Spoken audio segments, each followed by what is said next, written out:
So do you need a hair tissue mineral analysis? No, you do not need a hair tissue mineral analysis. And in this video, I'm going to explain why. The odds are if you're watching this video that you already know that you have a problem. I want to give you some tools and practical how-tos when it comes to your body so that you can actually replace the need for the hair tissue mineral analysis. So for starters, what is a hair tissue mineral analysis? A hair tissue mineral analysis, or HTMA, is a non-invasive test where they're going to take a little portion of your hair and they're going to cut it really close to the root and they're going to analyze the hair for mineral content and heavy metal content. So imbalances and excess in the body. They're going to be able to give you a full report of that. Supposedly, not only does it measure your essential minerals and vitamins, but it also measures the potential toxic heavy metals that are in your body. Here's the first issue that I have with the hair tissue mineral analysis is that your body actually detoxes through your hair. So while I do think that that may be helpful for assessing your mineral content in your body, it doesn't do the best job when you think of heavy metal content, because essentially what you have going through your hair is always going to be higher than what's actually accumulated in your body. And just because it is going out through your hair doesn't mean that that's the actual amount that's indicative of what's going on in your body.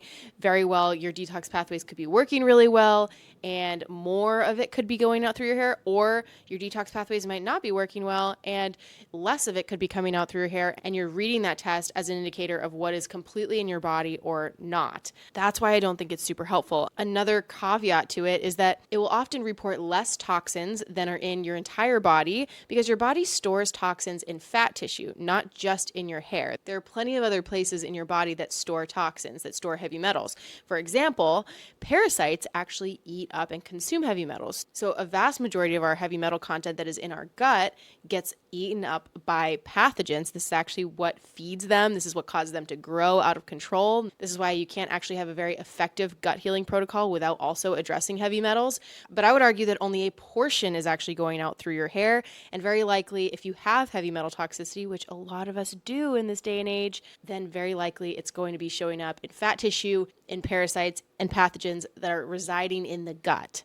And my last point on this is that when you learn the signs of mineral and nutrient deficiencies and heavy metal toxicity in the body, it becomes a bit unnecessary to get a test like this that theoretically you would actually have to continually be getting to continuously assess what the status of your heavy metal toxicity and mineral deficiencies were, because they are ever evolving and ever changing even day to day. So this is a hot take, but I don't think that heavy metals and mineral deficiencies should long-term be assessed through tests. I think sometimes they can prove to be helpful in the beginning when you are kind of needing to prove to yourself that this healing journey is worth taking, or maybe you need to prove to a spouse that you actually have the problems that you do, because something written out on paper is often helpful for some of our minds. But when you actually look at the sustainability, the long-term longevity of it, are you actually going to be paying $300 to $500 every single 6 months to get a repeat assessment of this?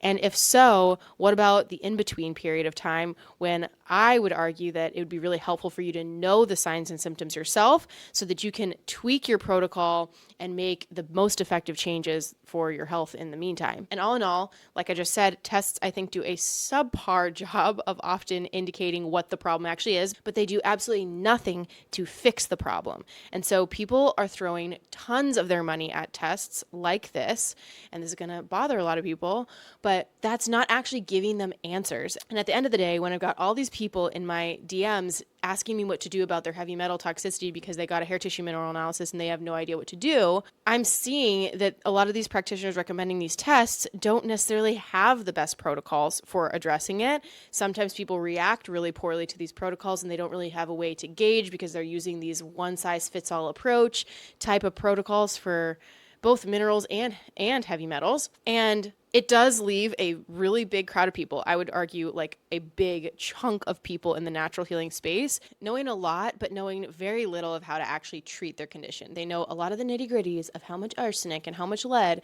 and how much mercury they've got in their hair, with very little skills to actually resolve it. So the odds are if you're watching this video that you already know that you have a problem.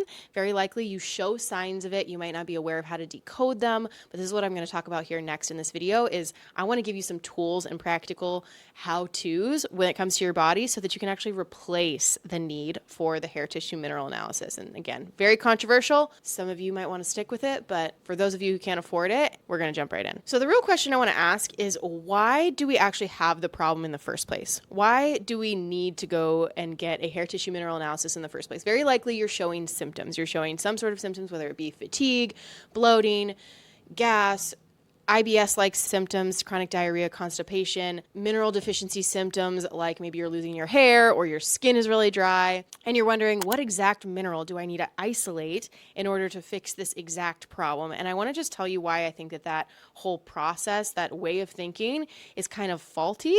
And I think it comes down to the fact that this really is a very Western-minded approach to our health. When we look at trying to be more holistic, I know that many of you are probably trying to be more holistic, but isolating one exact nutrient or mineral to the exact problem and symptom you're experiencing is not a holistic way to approach it. I truly believe the most holistic approach is a root cause approach. This is what I take with all of the programs and coachings that I offer here. But what it comes down to is not what symptoms are you experiencing, X, Y, or Z. I want to ask the question, why are you experiencing X, Y, or Z symptom? When have you been experiencing X, Y, or Z symptom? And what would it look like to learn the language of these deficiencies and how they show up in your body, and the language of toxicity and how it shows up in your body, as opposed to this symptom means I need to supplement with that, or this symptom means I need to take this. Like, we got to dig a little bit deeper than that, understanding the root cause of those deficiencies in the first place. So really it is this simple. And I'm going to distill the application of a hair tissue mineral analysis test into two things, maybe three. So the first is that you're either deficient in vital nutrients and minerals. And so you need to increase nutrients and minerals, whatever they specifically may be. Or two, your body might not actually be absorbing the minerals you're taking in. So oftentimes when our gut lining is so damaged, we actually can't even absorb the minerals and the nutrients from the foods that we're taking in. So we might have the most nutrient-dense diet and we're still struggling with all of these sort of deficiency-like symptoms. And maybe I'll do a third one here that's the caveat, is that you're intaking something that is synthetic that is causing your body to be depleted in something that is vital. I'm going to say that again. You're intaking something that's synthetic that's causing you to be depleted in something that is vital. So a really good example of this would be vitamin D. I think people obsessively supplement with vitamin D3, and it actually depletes other essential nutrients and minerals. And that is probably a conversation for another day, but just, I said it here, folks, I don't actually think supplementing with D3 is ideal, despite the fact that people do experience benefits from it. I think when you take a root cause approach, I'm always wondering, how are these synthetic forms of supplements impacting other nutrients and minerals that are naturally made by the body? So the answer is kind of twofold. You either need to increase the nutrient density in your diet, or you need to support your gut lining's absorbability of nutrients. And I don't know if that was said all correctly, but you get what I mean. Increase nutrient-dense foods or heal the gut lining so that you can absorb the nutrients from those foods. For example, you might have low energy, you might have fatigue, you might have extreme brain fog, and those are all symptoms of vitamin B deficiency. Eating liver is a great remedy for this. But vision issues or vitamin A and D deficiencies, if you get enough vitamin D and you're really sure of that, consider how much vitamin A rich foods you're taking in. If you're experiencing thyroid abnormalities, that's a really common iodine deficiency symptom. And so you need to know the signs and symptoms of thyroid abnormalities. It includes hair loss, brittle nails, like your eyebrows only growing to right here, like if you're losing kind of like eyebrow width, swelling in the neck. There's a lot of different symptoms of iodine deficiency. I did a whole video on this. If you're interested, I'll leave it linked below and somewhere up here. But you're going to have to start to learn the symptoms, what they mean based off of the nutrients that your body specifically needs. And then I would argue that when it comes to dosing, we want to listen to our body's need for nutrients more than a recommended daily dose or the recommended amount on supplement bottles, or with foods, like people saying that you're going to get iron toxicity from eating large amounts of liver. But I'm like, I've been taking it for years, large amounts of it, and I've never had iron toxicity. And I notice when I don't take enough of it that my body starts to get fatigued and a little bit brain foggy. So what I really encourage you to do is to actually kind of like block out all the noise when it comes to what you should and should not take, how much you should take, and start to actually listen to your body. Tune into your body's response. I want you to actually dose your supplements and nutrients responsively, not just reacting to a test, but actually respond to what your body is craving and needing. And as you start to rebalance the microbiome, that will become a lot more clear. But I will say most people are deficient in nutrients and minerals. The average person on the standard sad American diet is very deficient. And so if you're not taking in really vast amounts of animal products, nutrient dense foods, fermented foods, egg yolks, all of those like really good nourishing foods, I can just tell you right now, you don't need a hair tissue mineral analysis. You need to start eating more nutrient dense foods. And if you start to learn those symptoms of being nutrient and mineral depleted, particularly mineral depleted, you don't need a $300 test to tell you to drink some fermented brines, to increase your salt, to drink broths. Like, this is what I tell you already on my channel, and here you are for free. I'm telling you, you should increase those things if you're showing signs of mineral deficiency. This is also my whole thing with blood work too, is a lot of these minerals can't actually be measured in the blood. Blood work used to be this like gold standard, and then they're finding out that, oh, actually like magnesium measured in the blood isn't a good indicator of what's actually available in the body. So everybody's going to show up as sufficient in magnesium, but turns out they're actually really depleted and their body's showing all these signs. But again, we're not listening to the body. We're reading the test, and the test is telling us, oh, you're good. And so we don't do it. So there is a way to go about diet and health that recognizes your needs and allows your body to be the judge of what you need and don't need. And that's what I really recommend. And I think we should move towards in our healthcare. Okay. Number 2 is heavy metals. So here's why testing isn't necessary for heavy metals, because I can just tell you right now, you have them. They're in our soils. They're everywhere. They're being sprayed down from the skies. Like, you have them. Tests are often inaccurate, and they can provide this false sense of hope. And I really believe if you're listening and you're tuned in and you know the signs and symptoms, which I'm going to go over a few of them here, that your body actually will tell you when you've got an overloaded amount of metals in the body and you need to actually work on detoxing more in certain ways. Something you can look for heavy metal toxicity is rapid depletion of minerals despite a good diet. So if you're showing these mineral deficiencies, even though you've worked on the absorbability of the nutrients and you eat a really nutrient dense diet, then it might have something to do with the toxicity. Toxicity might be draining your minerals. Toxicity depletes magnesium a lot. If you're experiencing symptoms of liver congestion, skin issues, anytime you get skin rashes that just won't go away, even though you're doing all of the things, if you're actually doing the things to heal and seal leaky gut and you're still getting that, very likely your body's actually pushing toxins out through the skin. If you show symptoms of pathogenic overload, so if you have SIBO, candida overgrowth, you're showing all those signs and symptoms of pathogens being overloaded, whether you experience chronic diarrhea or chronic constipation, pathogenic overload can be responsible for both of those. So just assessing your symptoms and learning will tell you right away if you've got heavy metal toxicity. Like I said, pathogens respond to their environment. So if they have a very toxic environment, they will overgrow. You'll experience the overgrowth symptoms, but they're really there to clean up toxins. So that's really what we would want to address. And then anytime you see a plateau in your healing, so if you have been healing for a while and then you get you maybe make progress, but then you kind of flatline and you haven't been able to get past this stump or overcome this certain symptom, that's when I would say it's probably heavy metal related. And again, maybe it takes somebody having to tell you that, because often the only people that are actually saying that to clients are the people who are selling these tests. And yes, I think they're helpful for research, but like I just showed you, you can actually use your own body signs and symptoms if you know how the body functionally works and decode it yourself. You don't need to be told by a doctor exactly how much of each toxic chemical and heavy metal are in your body. Very likely you have some exposure to all of them. And if you're using the right substances, which is what I teach in my Whole Health Blueprint, my 6-month coaching program, you're doing detox practices in cycles using different substances that target different metals, and you're watching your body's cues, which is what I recommend anyway, even if you show no signs and symptoms of heavy metal toxicity, just because it's so prevalent in our environment, you will end up targeting them all. So again, sometimes these tests provide a sense of security for people. They like to see things written out on paper. It's often a way to instigate their healing process or get somebody on board. So I totally respect doing them, but I think people who are on the fence and they're really trying to steward their money need to just know that there's another way to look at this. And this perspective actually works. it works, you guys. This is what I've been doing with my own health and my family's health, and it works. If you did get the hair tissue mineral analysis test and you're looking for some actual advice, I just want to caution you against a lot of the methods of heavy metal chelation and nutrient repletion that these practitioners will often recommend, and just put my little word of advice in there to you so that you know what you're getting into before you take on any of the protocols that they often recommend. I typically see them recommending IV chelation, large amounts of ALA, activated charcoal, chlorella, or too much chelators too fast.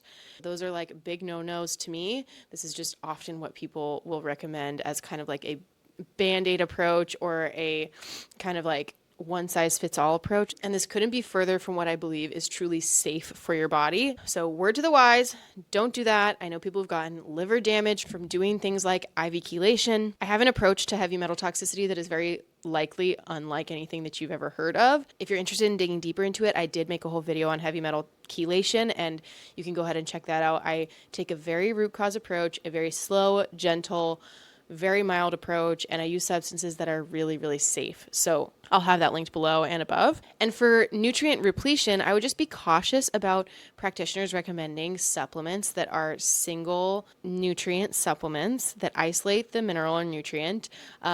Please look into the branding. Please try to find, as best that you can, sources that are, not every mineral will do this, but try to find mineral and nutrient sources that are whole food based, that are food based sources. That's the best way to ensure that you actually don't swing your body out of balance in other ways. No sugars, no synthetic flavors, no gums, none of that. A lot of that will pack into these sort of like electrolyte packets, whatnot, crappy stuff, you know? They damage the gut lining and they feed pathogens, so it becomes very counterproductive. Okay, so what I'm advocating for here is responsive, food-based nutrition. And I walk people step by step through this in my Whole Health Blueprint coaching program. It's a 6-month coaching program, and I really teach you the baseline of everything that you need to know to identify these mineral deficiencies and actually treat them with a root cause approach. I believe there's 3 root causes to all chronic symptoms.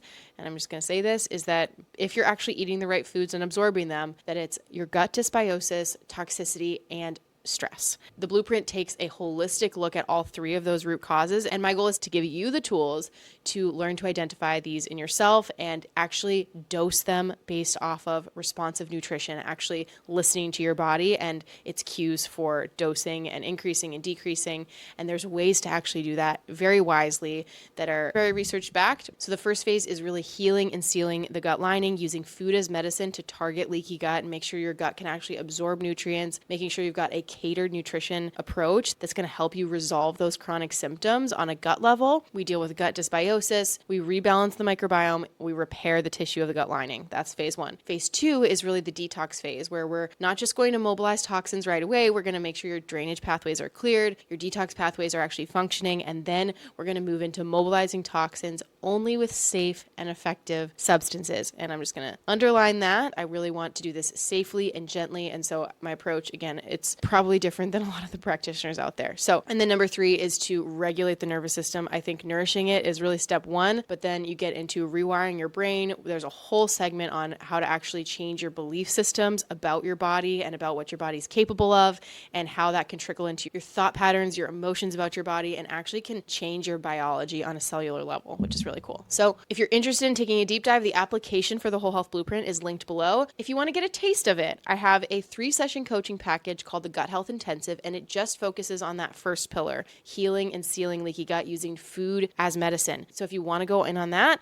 that link will be below as well. It is a 3-session coaching package. You get 6 weeks of unlimited support via email. So you get like me in your back pocket and a bunch of resources and things that are actually going to help set you up nutritionally for success. So again, without the tissue analysis test, you know. The cool thing about it is that at the end of the Gut Health Intensive, if you actually want to move into the blueprint, you can credit your entire investment towards the Whole Health Blueprint. So you'll see the link for all of those in the description box below, but I really want to make this accessible for you. I want you to know that healing is possible, and I want you to take a root cause approach with me because I think it's truly the most effective, long-lasting way to health. We're not going to isolate nutrients. We're not going to isolate heavy metals, and I'm not going to give you reports on exactly what's going on in your hair, but I am going to tell you how to get to the root of it no matter what. So if you got any value out of this video, like the video and subscribe to my channel for more root cause gut health related content, and I will see you guys in the next one.